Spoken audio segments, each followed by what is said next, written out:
Bonjour à toutes et à tous, bienvenue, ravi de vous retrouver. Avant les titres de cette édition, vos prévisions météorologiques avec ces fameuses éclaircies qui se font enfin sentir après la grisaille prédominante ce jeudi. Le temps devrait rester donc sec de l'île jusqu'à la côte d'Opale.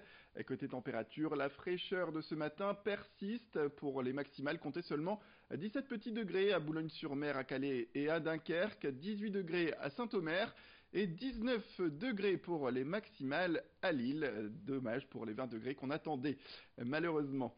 La police nationale lance un avis de recherche après la disparition inquiétante du jeune dunkerquoise de 17 ans. Elle s'appelle Phoebe Delis. Elle n'a plus donné signe de vie depuis le 28 août.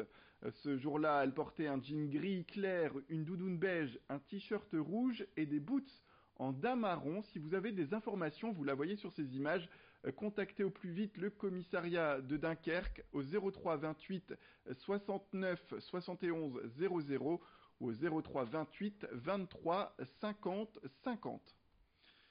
Les titres de cette édition, depuis ce vendredi, c'est le salon de l'immobilier au hall de la Filature à Saint-André-les-Lilles. Entre 3000 et 4000 personnes sont attendues jusqu'à dimanche. On y trouve des promoteurs, mais également des agents immobiliers, des courtiers, des assurances, bref, tout ce qui peut vous permettre désormais de concrétiser votre projet d'achat. Et comme chaque année, bien place à l'immobilier qui se distingue des autres en ce moment dans la région, dans les Hauts-de-France. Nous avons rencontré pour cela Christophe Sepieter. Il est agent immobilier chez Norimo Stagin et il nous dresse un état des lieux de ce qu'on veut aujourd'hui comme maison. Dans l'immobilier en ce moment, il y a toujours forcément la construction parce que les constructeurs innovent, je dirais, un peu tout le temps, tant dans la typologie de biens que dans des biens qui sont avec des normes écologiques, avec des normes économiques, avec je dirais, des typologies qui peuvent être intéressantes un peu pour tout le monde.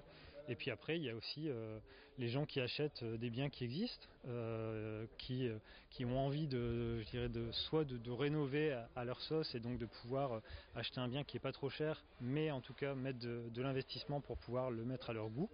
Et puis il y a aussi les gens qui veulent absolument avoir un bien qui soit prêt à être habité. Donc là, c'est peut-être plus les primo-accédants parce que ils n'ont pas forcément beaucoup de moyens, mais en même temps, ils ont de plus en plus des tendances à vouloir voyager, à vouloir faire d'autres choses de leur vie, et donc ils ont envie d'avoir un bien qui soit prêt à être habité tout de suite. Ce dimanche, dans la région, c'est l'ouverture de la chasse, un moment toujours très attendu par les passionnés. Les chasseurs seraient d'ailleurs de plus en plus nombreux dans les fédérations du Nord et du Pas-de-Calais. Des effectifs en hausse, tout comme les actions anti-chasse, on le rappelle. De nouvelles réglementations sont en vigueur et restreignent leur champ d'action. Il y a aussi ces pétitions qui s'accumulent, dont la dernière, une pétition en ligne contre la vente d'articles de chasse dans les magasins, notamment de sport. C'est l'occasion pour le président de la Fédération du Pas-de-Calais, Willy Schren, de monter au créneau et de défendre son activité. Il a notamment tenu à rappeler les récentes réformes qui viennent mettre quelques limites à leur action et surtout, il parle du rôle de la chasse dans les écosystèmes. On l'écoute. Je crois qu'on s'est beaucoup trop caché depuis longtemps. Les gens ne nous comprenaient pas. Les gens se disaient, les gars qui chassent, qui tuent des animaux.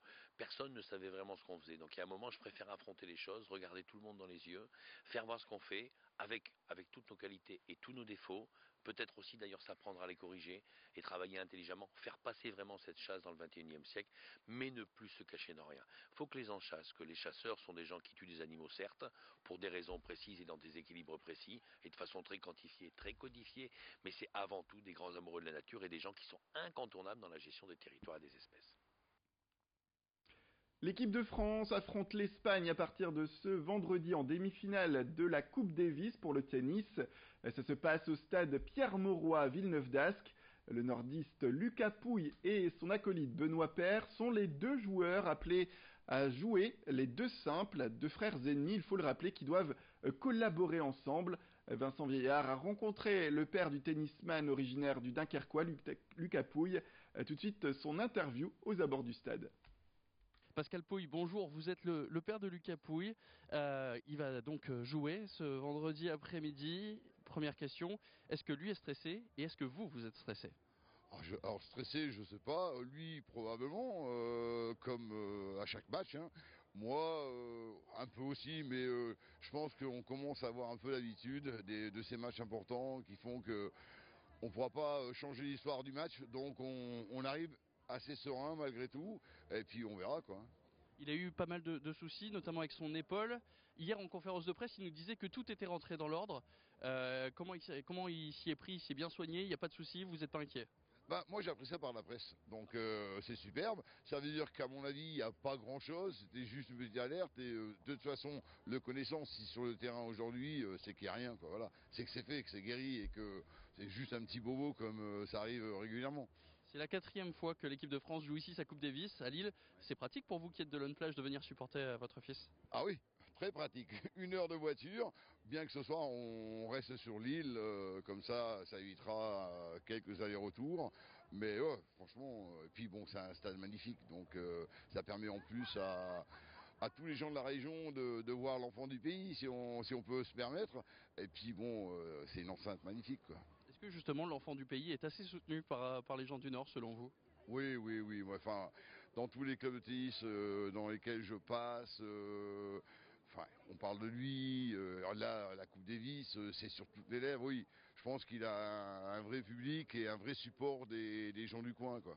La Coupe Davis qui change de format, qui pourrait ne plus jamais revenir en France. Vous en pensez quoi? Question à laquelle je ne répondrai pas, qui vous permet de déduire que bon, ça me plaît pas du tout, quoi. Oui, c'est l'avis aussi de votre fils là-dessus d'ailleurs. Oui, oui, voilà. mais sans commentaire. Mais il y aurait quand même peut-être une finale en France qui pourrait se rejouer, pourquoi pas, à Lille, hein, on verra. S'il faut que ce soit la Croatie, il me semble, qui batte les États-Unis. Ça aussi, c'est jouable et puis ça vous ferait plaisir, je suppose, une finale encore ici? Ah ben, une deuxième finale en 2 ans, en espérant une victoire, une deuxième victoire en 2 ans, ce serait formidable, quoi. Avant que la Coupe Davis disparaisse, ça serait, je pense, magnifique. Et puis dernière question, est-ce que c'est toujours aussi, est-ce que c'est facile ou est-ce que c'est difficile de voir votre fils, surtout avec la notoriété qu'il a pris au niveau tennistique, au niveau de notoriété dans la région aussi? Difficile de le voir, pas plus qu'avant. Je pense qu'il a sa vie sur le circuit qui fait qu'il n'est pas souvent à la maison. Mais nous, on se déplace un peu plus souvent, peut-être depuis 1 an ou 2. Et puis chaque occasion est bonne pour le voir, quoi. Mais il a sa vie, quoi. Voilà, c'est la fin de cette édition. Merci à toutes et à tous de nous avoir suivis. Restez avec nous, l'information continue.